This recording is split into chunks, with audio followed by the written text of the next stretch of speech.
She mocked me in front of everyone, laughing that her ex was bigger. But my reply didn't just silence the room.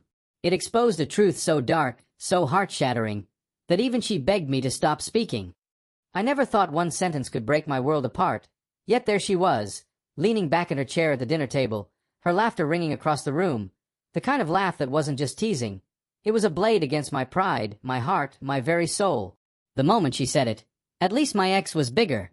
The air froze, the music seemed to stop, and every eye in the room suddenly belonged to us. Her friends laughed nervously. Some exchanged awkward glances. Some, like me, felt the sudden chill of humiliation.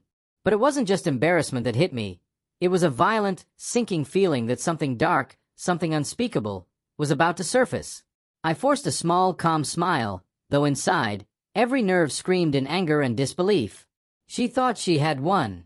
She thought she had humiliated me publicly, and for a fleeting second, her smug satisfaction painted the room. But I had been waiting, watching, calculating, keeping secrets of my own, the kind of secrets that could shatter not just a relationship, but a person's entire existence. I took a deep breath, letting the tension stretch.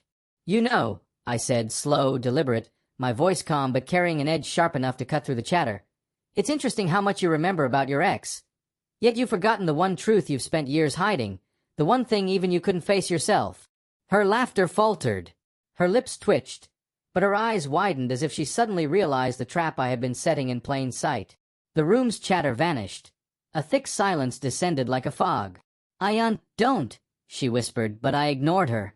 There's a point in heartbreak when silence isn't enough, when the truth has to be unveiled, and tonight, that point had arrived. I leaned forward, my gaze locking with hers. "You laugh about your ex being bigger," I continued, "but everyone here deserves to know the reason you really left him. Not because he was cruel, not because he didn't love you, but because you were carrying something you couldn't even admit to yourself." Her face paled. Her hand shot to cover her mouth. My words were precise, surgical, exposing a wound she thought she had kept buried forever. "You see," I said, letting each word hang like a noose, "the pregnancy you claim was a miscarriage. The one you told me about, the one you begged me to care for, protect, and understand, it was never what you said it was. And everyone here, everyone, needs to hear the truth before it's too late." The room held its breath. Her friends shifted uncomfortably. Some looked at me with suspicion, some with fear, and she was frozen, caught between begging and panic, trying to stop me, trying to erase what I had just said. "Ayan, please," she whispered, desperation cracking her voice. "I swear, don't say it here. Please." But I couldn't stop. Not now. The wound had been open for too long, festering quietly in my chest, my soul, my mind. "Pregnancy," I said, almost whispering the word so it seemed to crawl across the table. "The one you pretended was lost, the one you hid from everyone, wasn't just a secret. It was a lie.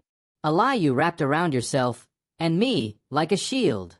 A lie so twisted that no one, could have guessed the truth until tonight." She clutched her chair. Her knees shook. I continued, relentless. "You told me your ex was abusive, that he had no right to touch your life, that I was your sanctuary. But the reality was far darker. You weren't escaping him for safety. You weren't escaping him for love. You were escaping him because of the uncertainty, the truth you couldn't bear to face about the child you carried. And you told me everything except the part that mattered most, that I might not even be the father. That maybe it was never mine to claim, never mine to love, never mine to fight for." Her breath caught. Her eyes filled with tears. She shook her head violently, trying to wipe the growing storm of panic from her face, but it was too late. "Ayan, stop. Stop. I'm begging you," she said, trembling, voice cracking. But the words only pushed me further. I needed her to feel the weight of her deception, to understand how completely I had been manipulated, humiliated, and left in the dark while she smiled, laughed, and mocked. I leaned in closer. "You mocked me tonight. You laughed at me. You told everyone that your ex was bigger than me, bigger than my love, bigger than my patience.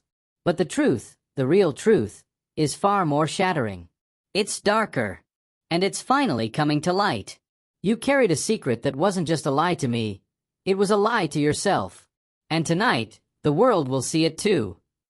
Her hands gripped the edge of the table. Her legs shook. She was on the verge of collapsing. "I swear. Don't do this," she whispered, almost inaudible. And yet I pressed on. The moment had come. The truth had to be said. The suspense, the tension, the heartbreak, it all boiled over in one final, irreversible revelation. "You see," I said, slow, deliberate, my voice low but unyielding, "the child you cried for, the one you said would never survive, the one you claimed was lost. Maybe it was never meant to be. Maybe it was never yours. Maybe the father wasn't the one you hid it from. Maybe the one you said you loved wasn't even part of it. And maybe, just maybe, your ex, the one you laughed about tonight, wasn't bigger in what matters most. Because what you hid, the lies you carried, the betrayal you nurtured, that's what's truly devastating." The room went deathly silent. She sank to her knees, hands covering her face, shaking, begging me with her eyes, with her voice, with everything that was left of her pride. But the story was out. The mask had been ripped off.